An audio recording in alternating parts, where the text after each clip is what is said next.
Yes start. छोटे और मझोले उद्योग किसी भी देश की अर्थव्यवस्था की रीढ़ होते हैं।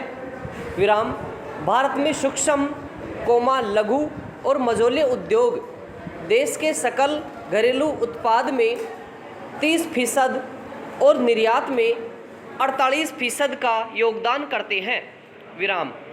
एमएसएमई क्षेत्र से लगभग 15 करोड़ लोगों को रोजगार मिलता है, जो कुल श्रमशक्ति का 40% से ज़्यादा ही होगा। विराम। एमएसएमई क्षेत्र के बारे में ये उजले आंकड़े सच हो सकते हैं। विराम।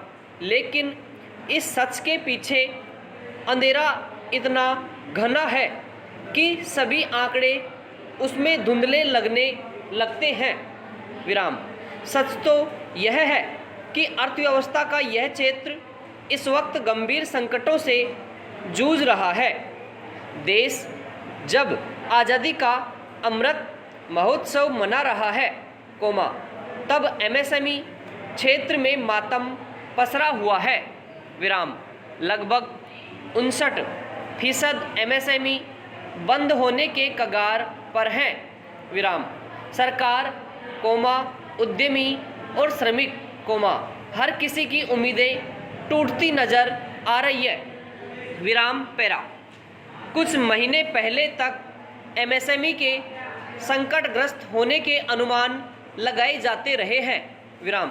लेकिन अब अनुमानों के कुछ आंकड़े आने के बाद इस क्षेत्र की पहली तस्वीर साफ होने लगी है। विराम। मौजूदा वित्त वर्ष की पहली तिमाही में एमएसएमई से कर्ज किस्त चूक के मामलों में तीव्र उछाल आया है। विराम। यानी इस क्षेत्र के उद्यमों को पहली तिमाही के दौरान जो रकम बैंकों को लौटानी थी, वे नहीं लौटा पाए। विराम। यह बात सार्वजनिक क्षेत्र के बैंकों के प्रथम तिमाही के बही खाते से सामने आई है। विराम। हालांकि इसका एक कारण अधिक कर्ज का वितरण भी रहा। विराम। लेकिन इससे भी बड़ा कारण है कारोबार और बाजार की खस्ता हालत। विराम। यानी जिस काम में कर्ज का पैसा खर्चा गया, वहाँ से या तो वह समय पर लौटा नहीं, या खर्च करने और लौटने की प्रक्रिया में पैसा बर्बाद हो गया। विराम। ये दोनों स्थितियाँ किसी उद्यम के लिए अच्छी नहीं कही जा सकती। विराम। एमएसएमई की हालत पहले से ही ठीक नहीं थी, और फिर महामारी ने तो इसका भट्टा ही बैठा दिया। विराम पैरा। नीतिगत सीमाओं के कारण एमएसएमई क्षेत्र को वे सुविधाएं नहीं मिल पाती जो बड़े उद्यमों को सुलभ है, पूंजी की कमी इस क्षेत्र की सबसे बड़ी समस्या है। विराम। आसान कर्ज मिल पाना हमेशा से कठिन रहा है। विराम। महामारी के दौरान सरकार ने इस क्षेत्र को राहत देने के लिए आसान ऋण के कुछ प्रावधान किए। विराम। Emergency credit line guarantee scheme के कारण वित्त वर्ष 2020-21 में एमएसएमई को कुल 9.5 लाख करोड़ रुपये के कर्ज दिए गए, जो 2019-20 के 6.8 लाख करोड़ रुपये से काफ़ी अधिक है। विराम। लेकिन लगता है इस कर्ज को ऋण होने की एक नई चुनौती इस क्षेत्र के सामने आ खड़ी हुई है। विराम। इस क्षेत्र के उद्यम अपनी देनदारी नहीं चुका पा रहे हैं। विराम। वित्त वर्ष 2021-22 की पहली तिमाही में भारतीय स्टेट बैंक एसबीआई के नए बकाये का आकार 4 गुना बढ़कर 15,666 करोड़ रुपए हो गया, जो साल भर पहले की समान तिमाही में 3,637 करोड़ रुपये था, कोमा यानी 5 गुने के आसपास विराम, और इस बकाये का 40% से अधिक हिस्सा या 6,416 करोड़ रुपये अकेले एमएसएमई क्षेत्र से है विराम। इसी तरह इंडियन बैंक के नए बकाये का 59% हिस्सा या 4,204 करोड़ रुपये और केनरा बैंक के नए बकाये का 58% या 4,253 करोड़ रुपये एमएसएमई क्षेत्र से है विराम। इन आंकड़ों से साफ है कि बैंकों का हजारों करोड़ रुपया एमएसएमई क्षेत्र के कर्ज में फंस गया है विराम।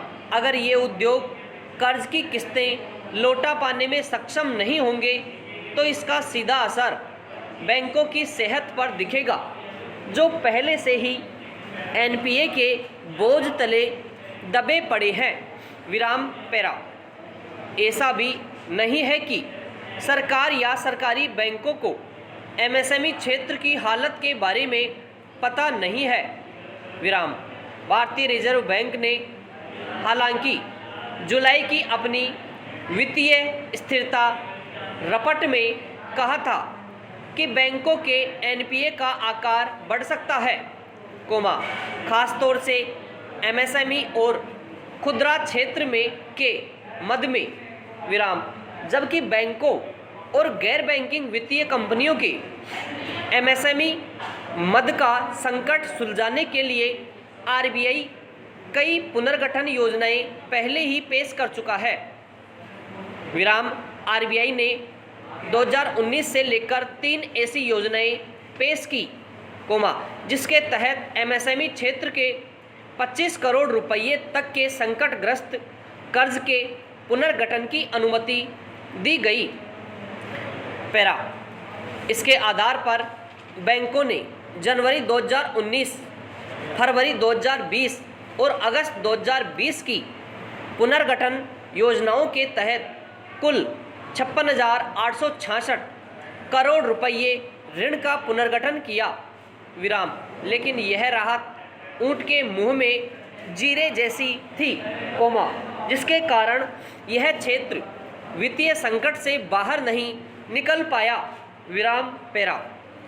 एमएसएमई की बदतर हालत का अंदाज़ा कृषि क्षेत्र में बढ़ रही श्रमिकों की संख्या से भी लगाया जा सकता है। श्रमिकों का कारखानों से कृषि क्षेत्र में लगातार पलायन हो रहा है विराम। CMIE के आंकड़े कहते हैं कि वित्त वर्ष 2017-18 में कृषि में कार्यरत श्रमिकों की हिस्सेदारी 35.3% थी, जो 2019-20 में बढ़कर 36.1%, 2019-20 में 38% और 2020-21 में 39.4% हो गई विराम। मांग न होने के कारण विनिर्माण क्षेत्र बुरी तरह प्रभावित हुआ है, जिसके कारण इस क्षेत्र में श्रमिकों की हिस्सेदारी 2020-21 में 9.4% से घटकर 7.3% पर आ गई विराम। विनिर्माण क्षेत्र के 60% श्रमिक एमएसएमई के असंगठित क्षेत्र में कार्यरत हैं और यहीं से श्रमिकों का कृषि क्षेत्र में पलायन हो रहा है विराम पैरा चेंज। सरकार ने जुलाई 2019 में घोषणा की थी कि अगले 5 सालों में एमएसएमई क्षेत्र का जीडीपी में योगदान बढ़ाकर 50% किया जाएगा और 5 करोड़ नई नौकरियां प्रदान की जाएगी विराम। संभवतः इसी क्रम में इस साल जुलाई में खुदरा कारोबार को भी एमएसएमई में शामिल किए जाने की घोषणा की गई विराम। लेकिन इसके पहले मई 2021 में आई लोकल सर्किल्स कि एक सर्वे रपट में कहा गया था कि देश में लगभग 59% छोटे नए कारोबार और एमएसएमई साल के अंत तक अपने कारोबार घटा देंगे, बंद कर देंगे या बेच देंगे। विराम। ज़्यादा चिंताजनक बात तो यह है कि सिर्फ 22% एमएसएमई के पास ही 3 महीने से ज़्यादा तक संचालन के लिए संसाधन बचे हैं, जबकि लगभग 41% के पास या तो पूंजी खत्म हो चुकी है या 1 महीने से भी कम अवधि की बची है। विराम। सर्वे में 88% उद्यमों ने अपने कारोबार बचाने के लिए सरकार से उन वस्तुओं की कीमतें बढ़ाने की मांग की थी, जिन्हें बनाने में इस्पात और तांबा लगता है, और पीएसयू को उसकी आपूर्ति करार के तहत की जाती है। विराम।